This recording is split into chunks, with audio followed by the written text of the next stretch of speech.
One of Joburg's most exclusive malls is a world away from a tiny village in the Eastern Cape where Inga Gubeka was born. What got him this far, launching his Inga Atelier boutique, is a desire to create beautiful things. We want to become the best, of the African luxury, and I figured this is actually the opportunity in the right time to actually make the leather goods, because there's quite a big demand of the African products, something with depth and beautiful that is aesthetically pleasing. So that's what we strive to become, as a brand. This whole production was mostly Inga. We came in, we tried to support him in the best way we could. I mean, this is a very exciting brand to bring to Hyde Park. It brings in a completely new market of young, fresh blood. Inga's clients are high-end individuals needing personal attention, which is how a top brand sells. I like the fact that the crowd is very small and they are engaging and buying the product, which is the most key, important part. I remember conversations that him and I had about, his ultimate vision to actually make this a reality. So when he sent me the invite and said, my friend, my storefront is actually coming out, I was ecstatic, so I'm really, really happy for him. This is the first luxury brand that is opening in Hyde Park, owned by a black person.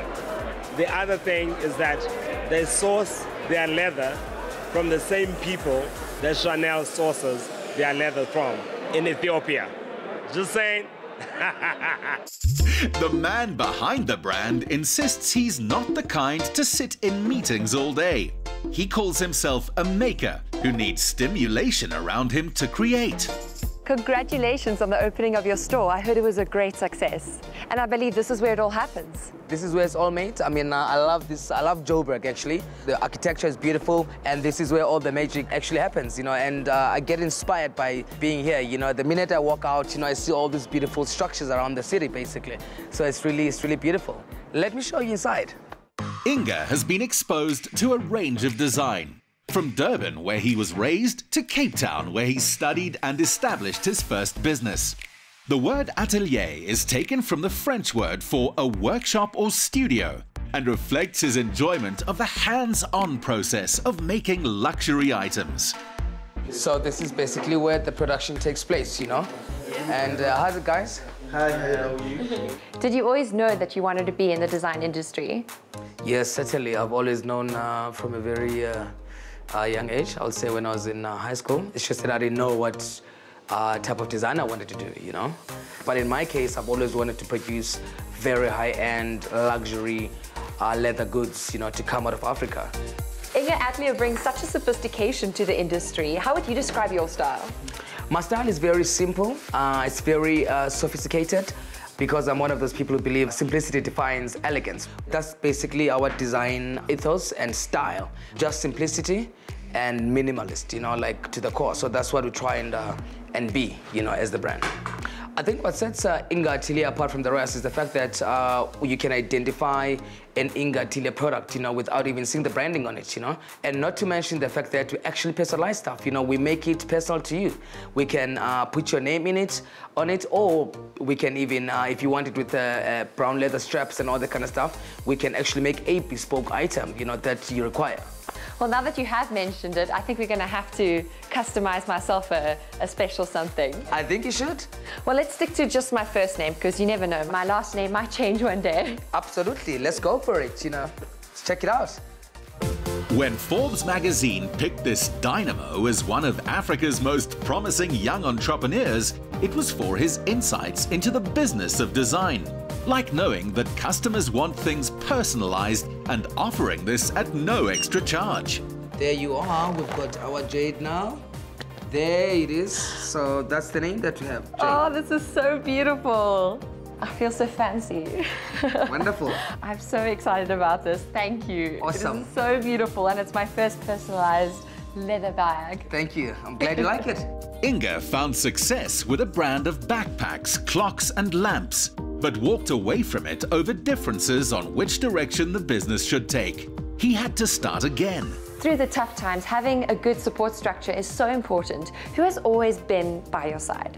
I would say my grandmother. You know, I was raised by my grandmother. You know, she's been always supportive, and obviously my sister, I grew up with her. So I would say the two of them, they've been a very great support structure, you know, and ever since, you know. Another of Inga's passions is whiskey tasting. It took root when he designed a new bottle for a world-renowned Scottish brand. Family like Inga Gubeka are thrilled at this success, but not surprised. Wendy, what was Inga like growing up? Were there signs that he was a creative?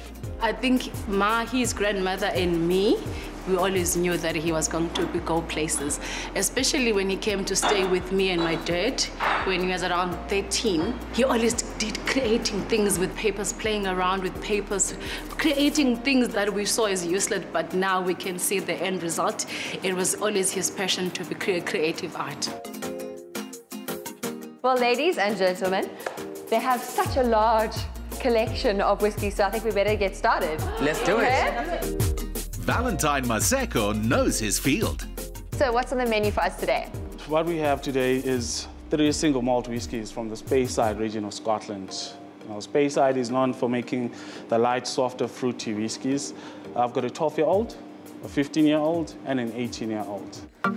His achievements taste even sweeter, with the brand's parent company being the brainchild of his friend Nkolisi Nene and Inga's wife, Michelle. That's lovely and light, very easy on the palate. Yeah, certainly. This is a 12-year-old. It's got very light notes, which is really amazing about it. You can smell a little bit of spicy notes. What qualities do you admire most in your husband? The biggest one for me is a very personal one. He literally knows what his core is, and he's never swayed. He always has an understanding of what it is that he's trying to add value to, and I think that's an outstanding quality. So I take that as well as a learning for myself. It helps a lot to understand what it is that you're trying to do if you know what your core is, what your core desire is. Mr. Gubeka suggested pairing the 12-year-old whiskey with fruit, the 15-year-old with biltong, and the premium 18-year-old with chocolate. Again, his instinct was spot on. I think this is my favorite. Amazing. I can honestly say, luxury leather goods, whiskey, you are a gentleman of fine tasting, eh?